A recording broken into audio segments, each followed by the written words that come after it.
ठीक है जी, अब देख लेते हैं बहुत सारे न्यूट्रल लिगेंड्स, इनके नेम्स थोड़े से यानी कि रवायत से ज़रा हटकर हैं, नोमेनक्लेचर में ही रखे गए हैं कि नेम ऑफ न्यूट्रल लिगेंड्स। कुछ यहाँ पे न्यूट्रल लिगेंड्स के मैंने नेम लिख दिए हैं और फार्मूलाज भी।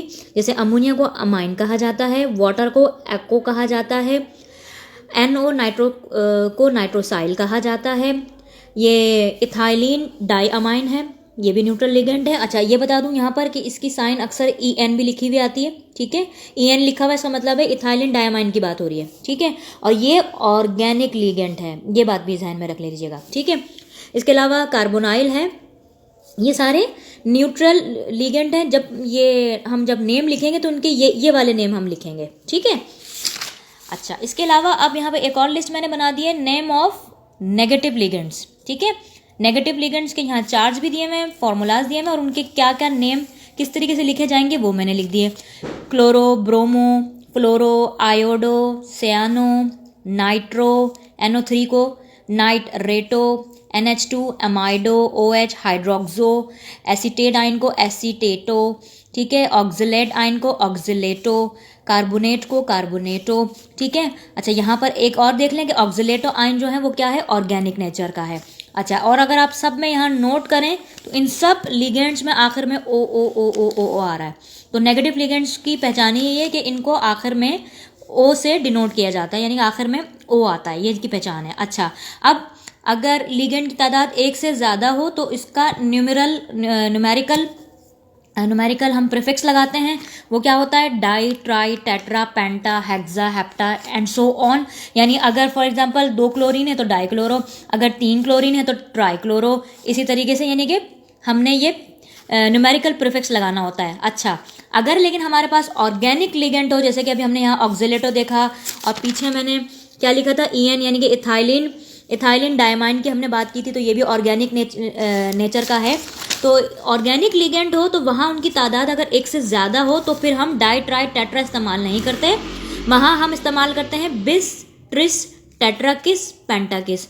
बिस फॉर डाई के लिए, ट्रिस ट्राई के लिए, टेट्रा के लिए टेट्राकिस और पेंटा के लिए पेंटाकिस इस्तेमाल करते हैं फॉर ऑर्गेनिक लिगेंड। मसलन अगर 2 ऑक्जिलेट लिगेंड लगे हुए हैं तो हम उसे कहेंगे बिस ऑक्जिलेटो, ठीक है। अगर 4 लगे हुए हैं तो हम कहेंगे टेट्राकिस ऑक्जिलेटो। इसी तरीके से अगर हमारे पास ये जो इथाइलिन डायमाइन है, अगर ये 2 होंगे तो हम कहेंगे बिस इथाइलिन डायमाइन, ठीक है। अगर 3 होंगे तो कहेंगे ट्रिस इथाइलिन डायमाइन। समझ रहे हैं बात को?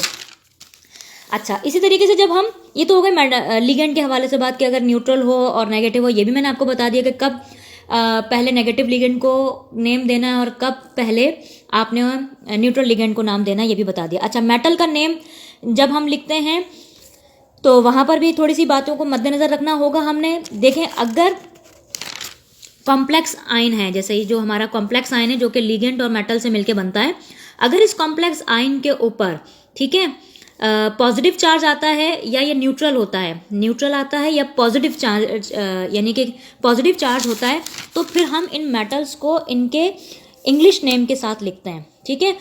इंग्लिश नेम जैसे आयरन है, कॉपर है, lead, silver, gold, tin, cobalt, nickel, chromium, ये इनके इंग्लिश नेम के साथ ही लिखा जाता है। अगर कि कॉम्प्लेक्स पे, मैं फिर से यहीं पे ये बात कह देती हूँ कि अगर यहाँ मैंने लिख भी दिया है कि name of metal when complex is neutral और कैटाइन, अगर उसके ऊपर पॉजिटिव चार्ज आता है या वो न्यूट्रल होता है तो फिर हम ये वाले नेम्स इस्तेमाल करेंगे, और उसके बाद फिर जो भी इसकी ऑक्सीडेशन स्टेट होगी उसको पैरेंथेसिस में यानी इस तरह की स्मॉल ब्रैकेट में और रोमन में लिख देंगे जो भी उसकी ऑक्सीडेशन स्टेट होगी। अगर किसी की फॉर एग्जांपल आयरन की 3 है तो आयरन ये 3 रोमन में आ जाएगा, इस तरीके से, ठीक है। फॉर एग्जांपल कॉपर है, कॉपर की अगर फॉर एग्जांपल 2 आती है तो हम इसको 2 ऐसे करके और ऐसा लिख देंगे, ठीक है।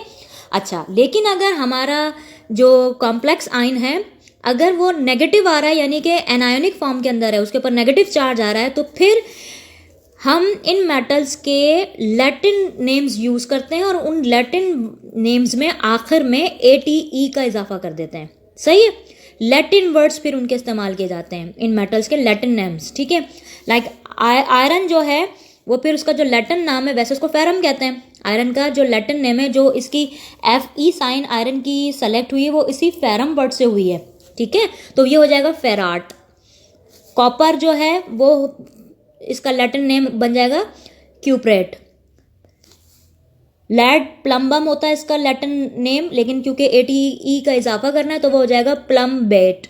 ठीक है, सिल्वर को जो होता है वो आर्जेंटेनम होता है, तो वो हो जाएगा आर्जेंटेट,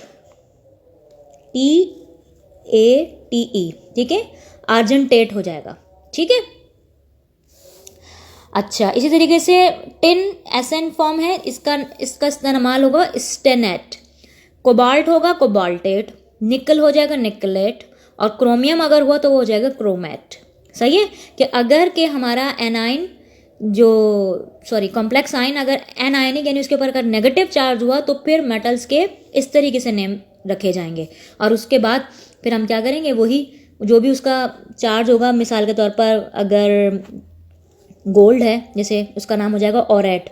ठीक है, ऑरम होता है इसका लैटिन नेम, लेकिन चूंकि ATE के इजाफा करना है तो ऑरेट हो जाएगा। ठीक है, तो और अगर फॉर एग्जांपल उसकी चार्ज है 4 यानी ऑक्सीडेशन स्टेट 4 है, तो ये इस तरीके से हम ब्रैकेट में ऐसे करके लिखेंगे। ठीक है, अब देखिए नाम लिखने के लिए IUPAC नेम देने के लिए जो लवाजमात हमें चाहिए थे वो हमें पता लग गए। लिगेंड्स की टाइप पता चल गई, लिगेंड्स क्या होता है ये पता चल गया, फॉर्मेट ऑफ कोऑर्डिनेशन कंपाउंड पता लग गया कि भाई पहले काउंटर कैटाइन होता है, फिर मेटल होती है, फिर मतलब फॉर्मूले के हिसाब से मेटल होती है, फिर लिगेंड होता है, फिर काउंटर एनाइन होता है। लेकिन जब हम नाम देते हैं तो नाम में पहले काउंटर कैटाइन को नाम देते हैं, फिर लिगेंड को नाम देते हैं, फिर मेटल को नाम देते हैं, और फिर काउंटर एनाइन को नाम देते हैं। ठीक है, लेकिन ये सब काम हम उस वक्त करेंगे जब हमें इस सेंट्रल मेटल की ऑक्सीडेशन स्टेट पता होगी। तो लिहाजा जब भी कोई हमें कोऑर्डिनेशन कंपाउंड दिया जाएगा तो सबसे पहले हमें जो काम करना होता है वो इस कंपाउंड में इस सेंट्रल ट्रांजिशन मेटल की ऑक्सीडेशन स्टेट मालूम करनी होती है हमें। तो सबसे पहले हमें वो कैलकुलेट करना आना चाहिए। तो अब जो हमारा नेक्स्ट स्टेप है वो ये कि हमें ये इसे कैसे कैलकुलेट करना है वो हमने फिर देखेंगे। फिर फाइनल हम क्या करेंगे, फिर अब हम जो जो चीज़ें हमने सीखी हैं उसको अप्लाई करके IUPAC नेम देंगे। अब फर्स्ट करें, ये एक हमारे पास कोऑर्डिनेशन कंपाउंड हमें दे दिया है। ठीक है, अगर इसका स्ट्रक्चर देखें हम तो ये सेंट्रल मेटल है, ये लिगेंड है, और ये काउंटर एनाइन है हमारा। ठीक है, आपको फिर बता रही हूँ कि कोऑर्डिनेशन स्फीयर के अंदर मेटल होती है और लिगेंड होता है, और उसके बाहर राइट हैंड साइड पे हमारा काउंटर एनाइन होता है। अगर यहाँ पर भी कोई आइन होता तो वो कैटाइन होता, जो कि लेफ्ट हैंड साइड पे होता है, लेकिन इस वक्त इस कंपाउंड में नहीं दिया हुआ है। तो सबसे पहले तो हमने क्या करना है, इस कोबाल्ट की ऑक्सीडेशन स्टेट मालूम करनी है। वो कैसे मालूम करेंगे, देखिए अभी इस कंपाउंड के ऊपर कोई चार्ज नजर आ रहा है आपको, नहीं आ रहा, तो सबसे पहले हम क्या करेंगे, इक्वल कर 0 यानी कंपाउंड के ऊपर कोई चार्ज नहीं है। कोबाल्ट को एज इट इज हम ऐसे ही लिख लेते हैं। ठीक है, क्योंकि कोबाल्ट की तो मालूम करनी है। ठीक है, अच्छा ये जो लिगेंड है अमोनिया, ये कैसा लिगेंड है, न्यूट्रल लिगेंड है। इसको हमने न्यूट्रल लिगेंड में पढ़ा था, यानी कि इसके ऊपर कोई चार्ज नहीं होगा। ठीक है, तो इसको स्केप कर देते हैं, इसका तो चार्ज ही 0 है। सही है, अच्छा फिर यानी अगर मैं इसको ऐसे करूँ, इसका तो चार्ज ही मतलब 0 है ना, न्यूट्रल है ये, तो मैं इसको ऐसे कर देती हूँ। ठीक है, ये 0 हो गया। अच्छा उसके बाद आप देखें तो 3 क्लोराइड है।